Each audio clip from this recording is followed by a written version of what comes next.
नमस्कार सबैजनालाई। आज मैले पटक पटक पिसाब आउने समस्याको बारेमा कुरा गर्दैछु र सँगसँगै कसै कसैलाई समयमा पिसाब आउँदैन, भने खोजेको समय पिसाब आउँदैन र ब्ल्याडर फुल हुन्छ र तुरु तुरु पिसाब आउँछ, अलिकति थोरै आउँछ, झन् दुःख दिन्छ।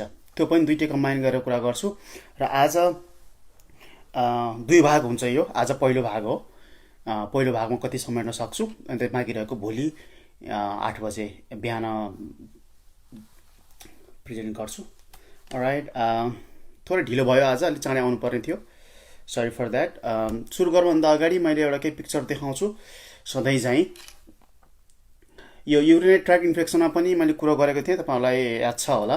हाम्रो शरीरमा जब रगत सञ्चार भइसकेपछि मुटु हुँदै शरीरभरि पुगेर अल्टिमेटली यो किडनीमा यसरी रक्त नली हुँदै किडनीमा आउँछ र यहाँ फिल्टर भएर झरेर यो युरेटरबाट झरेर ब्ल्याडरमा आउँछ र ब्ल्याडरबाट तल आउँछ, बाहिर निस्किन्छ है। र यो मैले देखाउँदाखेरि तपाईँले राम्रोसँग देख्नु भएको छैन, कमेन्ट कार्डले देख्नु भएको छैन भने राइटतिर स्वाइप गर्नुहोस्, राम्रोसँग देखिन्छ। ओके, र तर यति सिम्पल छैन यो कुराहरू। हुन त ग्राभिटीले पानी खायो अनि सर अल्टिमेटली यहाँ पुग्छ, अनि पुगेपछि सरलाई ओर्लिन्छ, यहाँ आउँछ अनि भरिन्छ, अनि सरलाई ओर्लिन्छ जस्तो लाग्ला, तर त्यति सजिलो छैन नि हो है।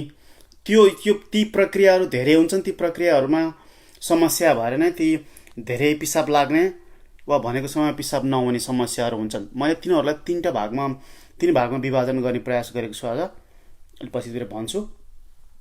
सुरुमा मैले भन्न चाहेँ यो ब्ल्याडरमा लगभग आधा जति भरिएपछि सानो ब्ल्याडरलाई यो ब्ल्याडर मात्रै हो भनेर बुझ्नुलाई होइन, माथिको भाग हटाइएको छ र मुनिको भाग हटाइएको छ। ब्ल्याडरको लगभग यो 800 जति व्यक्ति हेरेर हुन्छ होइन, अराउन्ड 800 जति भरिन्छ रातिमा 800 जति थाम्न सक्छ ब्ल्याडरले। र यो आधी जति भइसकेपछि अनि पिसाब फेरिन्छ। त्यहाँ कसरी फेरिन्छ भन्दाखेरि जब यो आधा हुन्छ अनि यो अलिकति स्ट्रेच हुन्छ, अलिकति अब यो बलुन जस्तै भयो नि, फुक्ने सुक्ने हुन्छ नि। आधाभन्दा अलिकति धेरै हुन थालेपछि स्ट्रेच हुन्छ है, त्यहाँ स्ट्रेच रिसेप्टर भन्ने हुन्छ यहाँ। अनि त्यो रिसेप्टरले पछाडि ढाडको नसामा पठाउँछ। त्यही भएर ढाडको समस्या हुनलाई पनि पिसाबमा समस्या हुन्छ, पिसाब फेर्न गाह्रो हुन्छ कसैलाई है। अनि ढाडको सङ्केत पठाउँछ एउटा त्यो प्रणाली छ, त्यो लगतै त्यो सङ्केत दिमागमा पनि जान्छ। अनि दिमागले पठाउने हो पिसाब फेर्न अथवा नफेर्न त्यो प्रक्रिया छ है। त्यो बारेमा एकदमै जान्नु जरुरी छ यो समस्याको बारेमा बुझ्नको लागि है। अलिक कम्प्लेक्स छ, तर म सकेसम्म सजिलो तरिकाले बुझाउने प्रयास गरेको छु। ओके, हाम्रो पछाडिको ढाडको नसा र दिमागसँग सम्बन्धित छ भने बुझाउन खोजेँ मैले, त्यतिसम्म याद गर्नुहोस् अहिले है, म बिस्तारै बुझाउँछु। ओके, र अर्को कुरा तपाईँले के बुझ्नुपर्छ भन्दा यो अहिलेको ब्ल्याडर हो यो है, यो ब्ल्याडर हो, यहीको चित्र कोरिएको छ भने अलिकति हल्का बढी एनिमेसन गर्न खोजिएको छ। यो माथि आएको युरेटर हो यो है। ब्ल्याडरमा यो मसल हुन्छ, डेट्रोसर मसल लेखेको छ, ध्यान दिनुहोस् है, मसल ध्यान दिनुहोस् है। यो मस्कुलर एउटा अर्ग्यान हो यो। अनि यो मसल चाहिँ खुम्चियो भने यसो प्रक्रिया हुन्छ, आफ्नै खुम्चिनु पर्छ पिसाब तल आउनलाई है। यहाँ सर भरिन्छ अनि मसल करक्क खुम्चिन्छ अनि यो प्रेसरले अनि पिसाब तल ओर्लिन्छ है। लगत्तै यहाँ दुईटा भाग जानुहोस् है, यो भित्री भाग हो, बाहिरी भाग होइन, हाम्रो शरीरको भित्री भाग हो यो सबै। यहाँभन्दा माथि भित्री भाग हो। दुई किसिमको यहाँ स्पिन्चर भनिन्छ, मैले स्पिन्चर भन्दा पनि अब भ्याल्भ भनेर बुझाउने, ढोका भनेर बुझौँ, सजिलो हुन्छ त्यही बुझ्न है। स्पिन्चर भनिन्छ मेडिकल टर्ममा, तर भ्याल्भ भनेर अथवा ढोका भनेर बुझौँ है। एउटा यहाँ हुन्छ, अर्को यहाँ तल हुन्छ है। यो मसल हुन्छ, जब भरिन्छ आधाभन्दा माथि आउँछ लगभग, त्यसपछि यो सङ्केत ढाडमा जान्छ। एउटा मसँग एउटा पिक्चर जस्तो लाग्छ यहाँ, अर्को पिक्चर पनि छ मसँग यहाँ, त्यसले बुझाउन सक्छु कि। ओके, यहाँ आधा भन्छ, यो सङ्केत ढाडमा जान्छ है। अनि ढाडले चाहिँ तुरुन्त यो माथिल्लोपट्टिको ढोका खोलिदिन्छ। एउटा यसले इमिडिएटली समरीमा भन्दा है, अलिक कम्प्लेक्स कुरा हो यो। यो माथिपट्टिको ढोका खोलिदिन्छ, इन्भोलुन्टरी हो, हाम्रो कमीसँग कन्ट्रोलमा छैन त्यो है। अनि यो फ्याट्ट खोलिदिन्छ, पिसाब अलिकति तलसम्म आउँछ। अझै अर्को ढोका छ, यो बाहिर निस्किसक्यो छैन पिसाब त। यो ढोका खोल्नु चाहिँ दिमागबाट सङ्केत आउनुपर्छ, दिमागबाट सङ्केत त्यसले पठाउनुपर्छ। अनि दिमागको सङ्केत पठाएर तल यो ढोका खोल्ने कि नखोल्ने भन्ने भयो। तल्लो ढोका चाहिँ बाहिरिने छिन् ढोका चाहिँ है। माथिको इन्भोलुन्टरी अटोमेटिक सट्टै हुन्छ, मुनिको ढोका चाहिँ भलुन्टरी हाम्रो कन्ट्रोलमा हुन्छ। कहिलेकाहीँ झ्याप्पा आत्तिएको बेलामा, झस्काइदिएको बेलामा, कोही तनावमा भएको बेलामा पिसाब जान्छ नि कसैको, त्यो कारण के हुन्छ भन्दा छोटकरी बुझाउँदाखेरि यो भरिसकेपछि यो त अब इन्भोलुन्टरी हो, फट्ट खुलिहाल्छ है त्यसै आत्तिएको बेलामा। र मुनिपट्टि भोलुन्टरी हो नि, जुन चाहिँ दिमागमा सङ्केत गएर दिमागले सोचेर भ्याएर चाहिँ पिसाब फेर्ने कि नफेर्ने भन्ने चाहिँ निर्णय गर्ने नि, त्यसमा चाहिँ असर परिहाल्छ आत्तिएको बेलामा। अनि सट्टै अनि यसले मुनिको ढोका चाहिँ बन्द भएर बस्न चाहिँ समय पाउँदैन है। टाइट भएर बस्नको लागि पनि सङ्केतले नगर भन्ने कुरा हो। यो टाइट भयो हुँदैन अनि लिक भइहाल्छ है, त्यो पनि बुझिराख्नु है। माथिल्लो मैले बुझाउँदै गर्दाखेरि माथिल्लो चाहिँ हामीसँगमा खुबी हुँदैन यो रोक्ने, मुनिको हुन्छ है, जुन दिमागबाट ढाडमा हुँदै जाने। यदि तपाईँको दिमागमा समस्या अथवा दिमाग हुँदै आउने सङ्केत ढाडमा समस्या छ भने यो माथि पनि खुल्ने भयो, तल पनि खुल्ने भयो, पिसाब गइरहने अथवा राम्रोसँग यो माथिको दुनियाँ समस्या आउँछ। मैले तपाईँलाई थोरै गरेर बुझाउँदैछु, कति बुझाउन सकेको छु है। अब नेक्स्ट मुभ हुन्छु। पिसाब फेर्नलाई ढाडको नसासँग सम्बन्धित, दिमागसँग सम्बन्धित भनिरहेको छु है। र मैले अब क्लास किसिमको छुट्याउँछु, 2-3 किसिमको छुट्याउँछु भनेको चाहिँ पिसाबको समस्याहरू, पटक पटक आउने समस्याहरू। पहिलो यदि तपाईँलाई खोक्ने बित्तिकै है, कफ गर्ने बित्तिकै अथवा हाँच्छ्युँ गर्ने बित्तिकै, एकदमै जोडले हाँस्ने बित्तिकै र अलिक दौडेको एक्सर्साइज गर्ने अथवा केही सामान गाग्री उचाल्दाखेरि झ्यापै पिसाब आउँछ, थोरै भए पनि अलिकति पिसाब आएको छ। अब महिलाहरूलाई धेरै हुन्छ, त्यही भएर महिलाहरूले भन्नुहुन्न है। महिलाहरूले समस्या हुन्छ धेरै, किन भन्दाखेरि बच्चा पाउने बेलामा, बेबी डेलिभरी हुने बेलामा मुनिको मसल्सहरू, यो मुनिको मसलहरू हुन्छ, यो पेल्भिक एरियाको मसलहरू विक हुन्छ। जति धेरै बच्चा जन्मायो उति नै विक हुन्छ अनि अरू समस्या नै हुन्छ। तर पिसाबको समस्यामा चाहिँ यो जुन मसल अघि मैले देखाएको थिएँ, हेऱ्यो मुनिको मसल, खास गरी पेल्भिक, यो मसल भन्छ है, यति मसल पेल्भिक फ्लोर मसल लेखेको छु, देखिसकेको छैन हेर्नुहोस् है। ल पेल्भिक फ्लोर मसल हेऱ्यो, यसमा चाहिँ असर हुन्छ है। अनि त्यही भएर खास गरी महिलामा, पुरुषमा पनि होला कुनै अरू कारणले होइन, पुरुषको पनि त्यहाँ के अरे मसल विक हुनसक्छ, खास गरी ओभरवेट भएकाहरू, एकदमै ओभरवेट भएकाहरू, उनीहरू मुनि एक्सर्साइज पुग्दैन कि है, र अरू कारणले पनि हुनसक्छ होइन। तर महिलामा चाहिँ बढी हुनाले यो समस्या हुन्छ। यसलाई रोक्ने उपाय अथवा कम गर्ने उपाय थेरापीहरू हुन्छ, फिजिकल थेरापीहरू हुन्छ, त्यसको बारेमा अर्को पटक सिकाउँछु। यदि महिलाहरू तपाईँलाई समस्या छ भने, पुरुषलाई छ भने पनि सिकाउँछु। पुरुषलाई पनि काम लाग्छ, मलाई मात्र होइन है। यसलाई मैले टाइप 1मा राखेँ, पहिलो टाइपमा राखेँ, स्ट्रेस इन्कन्टिनेन्स भन्छौँ, जुन मेडिकल टर्ममा चाहिँ स्ट्रेस इन्कन्टिनेन्स भन्छौँ। ओके, टाइप 1 हो। मैले अर्को पटक भिडियोमा भन्दाखेरि टाइप 1 अथवा स्ट्रेस इन्कन्टिनेन्स भन्न खोजेको, खोक्ने बित्तिकै अथवा हाँच्छ्युँ गर्ने बित्तिकै त्यो के हुन्छ नि, एब्डोमेनमा चाहिँ प्रेसर पर्छ कि। तपाईँ याद गर्नुहोस् त, अथवा तपाईँले भुँडी दुखेको बेलामा हाँस्न पनि सक्नुहुन्न, खोक्न पनि सक्नुहुन्न नि, याद गर्नुभएको छ। भुँडी कतै दुखेको बेलामा, साइडमा कोखाको दुखेको बेलामा नहँसा न मेरो कोखा दुखी भनिन्छौँ नि हामीले है, किनकि एब्डोमेनमा प्रेसर पर्छ, एकदम लिटरली प्रेसर पर्छ है। त्यो प्रेसर गएर एब्डोमेन भुँडी छ, भुँडीभन्दा ठ्याक्कै मुनि ब्ल्याडर छ, प्रेसर त तल जान्छ नि, त्यही भएर यो ब्ल्याडरमा यो पनि धकालिन्छ। अनि तल यो ब्ल्याडर, सरी म फेरि देखाउन प्रयास गर्छु, ब्ल्याडर तल धकालिएपछि मुनिको त विक भएको छ प्रेग्नेन्सीको कारणले अथवा ओभरवेटको कारणले, माथि पनि प्रेसर भयो, तल विक भयो। अब नर्मल हामीलाई के हुन्छ भन्दाखेरि हाम्रो त स्ट्रङ हुन्छ, यो हाम्रो स्ट्रङ भएपछि त हामीलाई हाँच्छ्युँ गर्दा, खोक्दा, हाँसो उठ्दा अथवा के गर्दाखेरि प्रेसर परे पनि वी क्यान होल्ड इट, के हामीले होल्ड गर्न सक्छौँ। तर कति महिलाहरूले सक्नुहुन्न। ओके, अरूलाई भन्नु पनि होला, थोरै समय हुन्छ, महिलाहरूले भन्दा पनि भन्दैनन्। त्यो पिसाब निस्किने कारणले गर्दा इन्फेक्सन भएर दुनियाँ समस्या हुन्छ, तर अन्तिम अवस्थामा हुन्छन् महिलाहरूले भन्दैनन् पनि, नेपालको केसमा झन् भन्दैनन्। ओके, त्यो एउटा टाइप 1 थियो है। यसरी पिसाब झ्याप आउने हुनाले जस्तै रमाइलो गर्ने ठाउँमा नजानेदेखि, बाहिर घुम्न नजाने, बिहाबारीहरूमा रमझाममा नजाने, त्यस्तो कति उनीहरूले सोसल कुराहरू कति लिमिट भएको हुन्छ, उनीहरूलाई भन्दैनन्, आफू मात्रै लिमिट भएर बसेका हुन्छन् है। प्याडहरू लाएर बस्नुपर्ने, त्यस्तो हुन्छ, दुनियाँ कुराहरू सोच्नुपर्छ त्यस्तो महिलाहरूले, कति गाह्रो छ। अलराइट, अब अर्को त्यो कजेसहरू पनि भने के कारणले हुन्छ भने, दोस्रो चाहिँ मैले अर्ज इन्कन्टिनेन्स भन्छौँ। दोस्रो को लक्षणहरू कस्तो हुन्छ भन्दाखेरि पिसाब चाप्यो अनि चाप्ने बित्तिकै गइहाल्न पर्ने, लाइक लिटरल्ली अब अहिले चाप्यो अहिले भर जान पर्ने। नर्मललाई त्यस्तो हुँदैन नि।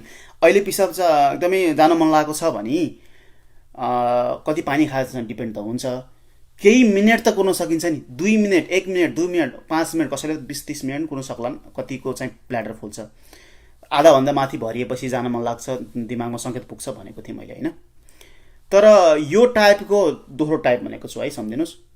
पिसाब चाप्यो भर्खर जान पर्यो, नत्र बाहिर निस्क्यो है, एकदमै अर्ज हुन्छ अनि जान परिहाल्छ, दे क्यानट स्टप, इन्भोलुन्टरी लस हुन्छ, पिसाब अलिकति पनि चुइहाल्छ। पहिलो टाइपमा के थियो, खोक्दाखेरि अरू दुनियाँको एब्डोमिनलको प्रेसर भएर।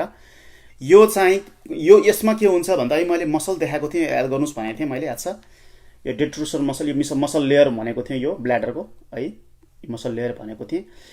यसको काम के हो भन्दाखेरि खुम्ची दिने। जब यो पिसाब यहाँ माथि आउँछ, पिसाब बाहिर रिलिज गर्न पनि त यो माथिबाट प्रेसर जान पऱ्यो नि, मुनिको खोल्छ है। पिसाब आउने बेलामा यो मुनिको यसले रिल्याक्स भइदिन्छ, यो पनि खुल्छ, यो माथि झर्छ। यो प्रक्रिया बुझ्नुहोस् न, धक्काले माथिबाट धक्काले भयो, यो खुल्ने भयो। माथि पहिलो ढोका भन्थेँ मैले, फर्स्ट स्पिन चाहिँ इन्टरनल भयो, त्यो जुन इन्भोलुन्टरी हो, आफै खुलिहाल्छ, तपाईँसँग कन्ट्रोल छैन। दोस्रो चाहिँ तपाईँसँग कन्ट्रोल छ, तपाईँ खोल्नुहुन्छ है, ब्रेनबाट सङ्केत जान्छ, ब्रेनले ओभरराइडिङ गर्न सक्छ। त्यही हो, तपाईँले यो यसले राम्रोसँग काम गर्नु, ब्रेनले सङ्केत पठाउनु भनेको ओभरराइड गर्नु हो। पिसाब गर भनेर यसले प्रेस गरिरहेको हुन्छ, यो मसल नै कामै त्यही हो, तल धकाल्ने। तर तपाईँको होल्ड पावर भनेको चाहिँ यो एरिया हो कि, यो तपाईँको यो मसल स्ट्रङ छ भने यु क्यान होल्ड इट है। जति लामो समय होल्ड गर्नु सक्नुहुन्छ तपाईँले बुझ्नुहोस् कि तपाईँको यो मसल तरो छ। ओके, बुझाउँदैछु। यो दोस्रो टाइपमा पिसाब यो भरियो र यो त खुलिहाल्छ किनकि इन्भोलुन्टरी छ। दोस्रोमा त दोस्रोले पनि होल्ड गर्न सक्दैन किनकि यसको यति धेरै प्रेस गर्छ कि यो मसलमै खराबी हुन्छ क्या। यो दोस्रो टाइपको यो खास गरी है, यो मसल छ एकदमै कन्ट्राक्ट एकदमै छिटो भइदिने। र अर्को पनि के हुन्छ भन्दाखेरि प्राय यो माथि आधाअधि भरिएपछि 300-400 ml भइसकेपछि खुम्चिन पर्ने ठाउँमा 50-100 ml हुँदै खुम्सिहाल्ने, त्यो पनि कारण हो है। बुझ्नु भएको छ? मसलको यो जुन यो हाम्रो मसलको यो सङ्केत यो जानिन्छ, धकालिन्छ भनेको थिएँ। 400 सम्म 500 सम्म कुर्न पर्ने ठाउँमा 100 ml 50 ml खुम्चिहाल्ने अनि पिसाब गइहाल्नु पर्ने। अहिले भर्खर रेस्टरुम गराएको छ, बजारमा एउटा सामान किन्न जान पर्यो, 5 मिनट हिँडेको छ, उस्तै पनि पिसाब फेरि जान मन लाग्ने। अलिकति साइकोलोजी पनि हुन्छ फेरि है, साइकोलोजीले पनि त्यहाँ अलिकति गर्छ किनकि आफूलाई यस्तो भइरहेपछि मलाई पिसाब चाप्छ भनेर दिमागमा पनि कुरा त हो। खासै कसैले यस्तो अलिकति हुन्छ नि मेन्टलसँग सम्बन्धित, मेन्टल भनेको मैले साइकोटिक भन्न खोजेँ होइन, हल्का साइकोलोजिकल समस्या छ नि उनीहरूलाई अझै बढी समस्या हुन्छ किनकि साइकोलोजिकल हो फ्याक्टर धेरै प्ले गर्छ। कसैलाई हुन्छ नि, हामीलाई पनि कसैलाई पिसाब फेर्न जान मन लाग्छ भनेर सोध्यो भने अहिलेसम्म चाहिँ पिसाब नचापेको अब चाहिँ जान मन लाग्छ नि, यो चाहिँ साइकोलोजी किनकि दिमागको कुरा हो कि, किनकि अल्टिमेटली दिमागको पनि रोल हुन्छ यहाँ है। तर यस्तो व्यक्तिलाई खालि पिसाब फेरिरहनु पर्ने, खालि चाहिँ 50 ml हुने बित्तिकै यो मसल ओभर एक्टिभ भइदिइहाल्ने भएपछि त त्यसै त उनीहरू जानुपर्छ। त्यही माथि साइकोलोजिकल अलिकति समस्या छ भने झनै बढी गाह्रो हुन्छ। त्यही भएर कसैलाई साइकोलोजिकल थेरापी पनि चाहिन सक्छ। ओके, कतिको बुझाउन सकेँ मैले। दोस्रो टाइपको यिनीहरूलाई पनि के भयो अब याद गर्नुहोस् त, पटक पिसाब फेर्न लामो यात्रा गर्ने भएनन् है। अब लामो 2-4 घन्टा ड्राइभ त अब गाडीमा जानु त अब उनीहरू अब हस्पिटल जान पऱ्यो भने चाहिँ अरू कारण जानु पऱ्यो, नत्र भने सकेसम्म नजाने हुन्छन्, घरै बस्ने हुन्छन्। बरु घरमा त आफ्नो शौचालय हुन्छ, बाहिर नआउनु सक्छ है। दुनियाँ आफ्नो सोसियल लाइफदेखि वर्क काम पनि अब काम गर्न उस्तो छोड्न पर्ने स्थिति हुनसक्छ, कस्तो काममा छ है। बाथरुम सजिलै पाइन्छ पाइँदैन, वा बाथरुम पाइने बाथरुम ब्रेक पाइन्छ कि पाइँदैन, काम हेरेर पनि हुने भयो है। ओके, तपाईँ अब 1 घन्टाको टिचिङ गर्नुहुन्छ, 1 घन्टाको टिचर गर्नुहुन्छ, 15-20 मिनट रेस्टरुम जान पर्छ भने त 1 दिन 2 दिन पो जानु होला। टेम्पोररी इन्फेक्सन छ भने, कहिलेकाहीँ अब मलाई यस्तो समस्या छ है विद्यार्थी हो भने भयो, नत्र भने अब दिनौँ लाइफ नै त्यस्तो छ भने त तपाईँले उस्तै पनि जागिरै छोड्नुहुन्छ। कतिले जागिर पनि छोड्छन् वा आफूलाई मिल्दो जागिर गर्छन्, कम तलबमा भए पनि समस्या धेरै हुन्छ।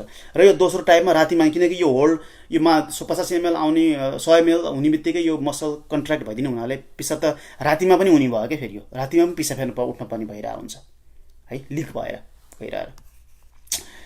ओके, मैले कारणहरू बुझाएँ होला, मसलको खास त्यो भयो। र अब यसको थेरापीको लागि कसरी घरमा औषधि पनि पाइन्छ, औषधि यसलाई मत्थर गर्ने र अरू औषधि पाइन्छ, त्यो बारेमा उपचार विधि मैले अर्को पटक भन्छु भोलि यसै बेलामा अथवा 8 बजे नेपाली समय बिहानमा है। यो दोस्रो टाइपको थियो।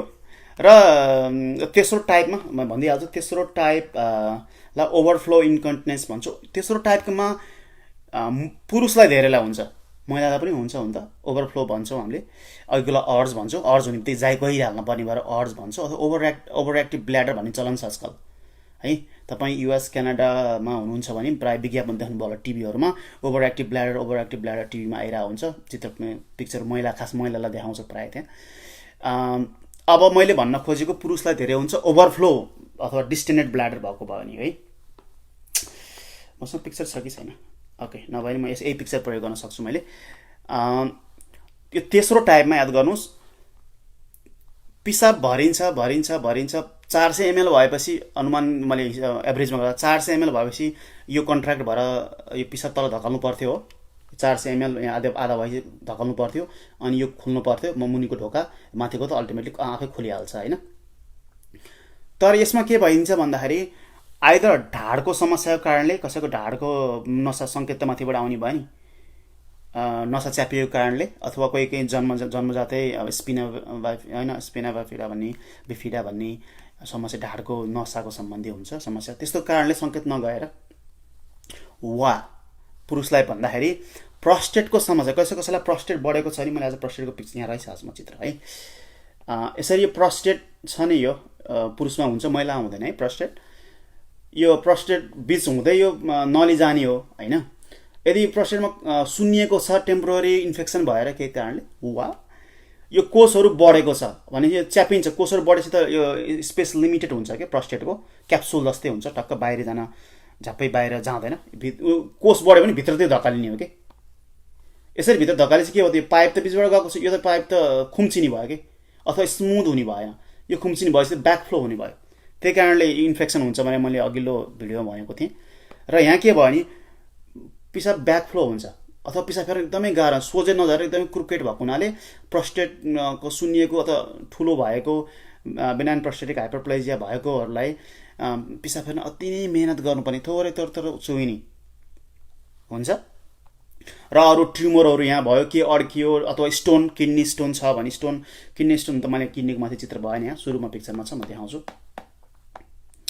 ओके, कति देखाउन मिल्छ, यसरी माथिबाट किडनी स्टोन झर्दै ओर्लेर यहाँ आएको छ, यो ठ्याक्कै यो बिचमा तल आउने बेलामा ब्ल्याडरमा पनि आयो, ब्ल्याडरबाट तल ओर्लेर यो युरेटरमा अड्कियो भने त है, यसरी युरेटरमा अड्कियो भने त के भयो भन्दा यहाँतिर अड्कियो भने त ब्याकअप हुने भयो नि त, थोरै भयो भने सानो आधा मात्रै अड्कियो भने त ब्याकफ्लो हुने भयो कसलाई, वा ट्युमर दुनियाँ कारणले यो अड्कियो भने भरि नै भयो। अनि भर्दाखेरि पिसाब भर्खरै पिसाब फेरि गएको, थोरै आएको छ, आएर बस्यो खाटमा अथवा एकछिन बस्यो, फेरि पिसाब चाहिँ चापिसक्यो, अथवा फेरि चुइए जस्तो भयो, कतिको ड्रिबल अलिअलि चुइरहेको हुन्छ पिसाब है, अन्डरवेयर फेरिरहनु पर्ने, अथवा प्याडहरू, पुरुषले पनि महिलाले चाहिँ प्याड लगाउनु पर्ने हुन्छ है, यो समस्या हुन्छ है। अब यसको कारणहरू त मैले अहिलेसम्म तपाईँ अनुमान पनि गर्नुभयो होला होइन।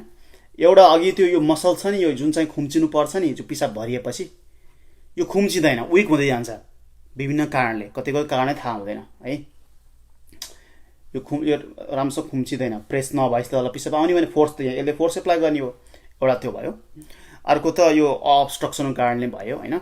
अर्को चाहिँ न्युरोलोजिकल के अरे यो समस्या, जस्तै कोही एक्सिडेन्ट भएर घाँटीमा चोट परेको, ढाडको पछाडि यो बोनमा चोट परेको भने हुन्छ नि, हराइ नचल्ने, एक हराइ नचल्ने, दुई खास गरी हात खुट्टै नचल्ने अवस्था भएकोहरू, सुतिरहने अवस्थाहरू, उनीहरूको त पिसाब फेर्न नि गाह्रो हुन्छ है। र अब बिचतिर अब स्कारहरू के फर्म भएर भित्र दुनियाँ समस्याहरू भएको छ भने, जस्तै अब हाम्रो मुखतिर नि घाउ आउँछ नि, त्यस्तै घाउहरू केही समस्याहरू त यहाँ पनि त आउन सक्छ नि बिचतिर है। अनि घाउलाई स्कार टिस्यु भन्छ, जुन यस्तो मुलायम यस्तो कोषहरू नभइकन, जस्तै हाम्रो घाउ सन्चो भएपछि पछि कोट्याउनु मिल्ने खाले स्कार हुन्छ नि, बुझ्नु भएको छ मैले भनेको, त्यो अलिकति डेड टिस्युहरू हो, घाउ सन्चो भएपछि एकदम कोट्याउनु मिल्ने हुन्छ नि, त्यस्तै खाले पहिला घाउ थियो सन्चो भयो, कोट्याउनु मिल्ने खाले एकदम स्कार टिस्यु यदि धेरै फर्म भएको छ भने त यो त मुलायम हुँदैन, खुल्ने, बाधा बेदन गर्ने, अड्किदिन्छ, स्ट्रिक्चर हुनसक्ने भयो यहाँ, र ब्याकफ्लो हुने भयो, राम्रोसँग आउने भयो, धेरै समस्याहरू हुन्छ, सबैले एउटै किसिमले हुँदैन, धेरैलाई धेरै किसिमले हुन्छ है। र अब ढाडको समस्याहरू भयो भने अथवा यो नर्भ कनेक्सनहरूमा समस्या हुने त अरू डायबिटिज भएकोलाई, डायबिटिज हुनलाई पनि त त्यो यो नसाहरूमा समस्या हुन्छ, झमझमानी खुट्टा झमझमानीहरू तपाईँलाई थाहा छ होला, नसा नै हो। जसरी ढाड हुँदै यसरी फर्केर भुँडीतिर आएको नसा अथवा लोवर हुन्छ नि ग्रोइनतिर गएको नसाहरू त ढाडबाटै जाने हो। ती नसाहरूमा अप्ठ्यारो भएपछि अथवा नसाले राम्रोसँग काम नगरेपछि, खास गरी मसिनो नसाहरू, अनि यहाँ यो सङ्केत पठाउने पनि हो। खुम्च्याउनलाई नसा त्यो पनि खराब भएछ, यहाँ पनि खराब हुने भयो, पिसाब पनि राम्रोसँग फेर्ने भएन। र अर्को पार्किन्सन्स डिजिजहरूदेखि लिएर मल्टिपल स्क्लेरोसिस दुनियाँहरू नाम छ, तपाईँहरूलाई अब कम्प्लेक्स बनाउन चाहिएन। धेरै जस्तो तपाईँले सुन्नुभएको ढाडमा एक्सिडेन्ट भएर अथवा कुनै कारणले तपाईँको ढाडमा समस्या भएको छ अथवा डिस्क, मैले यसोबारे भिडियो पोस्ट गरिसकेको छु, अब धेरै भन्न चाहेन। त्यसो भए पनि समस्या आउँछ। अब तपाईँलाई पिसाब अहिले मैले भने मध्येमा 3 टाइप मैले जेनरली त्यसरी डिभाइड गरेँ। त्यो हुने बित्तिकै तपाईँ डक्टरकोमा जानुभयो भने, भर्खरै समस्या भएको भने डक्टरले पहिला त अब युरिन टेस्ट गर्ने भए इन्फेक्सन कारणले हुनसक्छ है। पिसाब इन्फेक्सन छ भने मैले हिजो पोस्ट गरेको थिएँ, युरिनरी ट्र्याक्ट इन्फेक्सन, पिसाबमा सङ्क्रमण भयो भने पनि यो समस्याहरू, पिसाब धेरै, खास गरी पिसाब धेरै फेर्ने हुन्छ, पटक जानुपर्ने हुन्छ केही समयको लागि, 4-5 दिन 5-10 दिन बढीमा। तर तपाईँको 1 महिनाभन्दा बढी भयो भने त्यो अब इन्फेक्सन भएन, त्यो अन्त अरू नै समस्या हो। यदि 1 महिनासम्म छ र इन्फेक्सन भयो भने तपाईँलाई ज्वरो आएर तपाईँ खाटामा लखरकै भइसकेको हुन्छ, तपाईँले त सेलाइन दिनुपर्ने अवस्था भइसकेको हुन्छ, तपाईँ हट्टाकट्टा हुनुहुन्छ।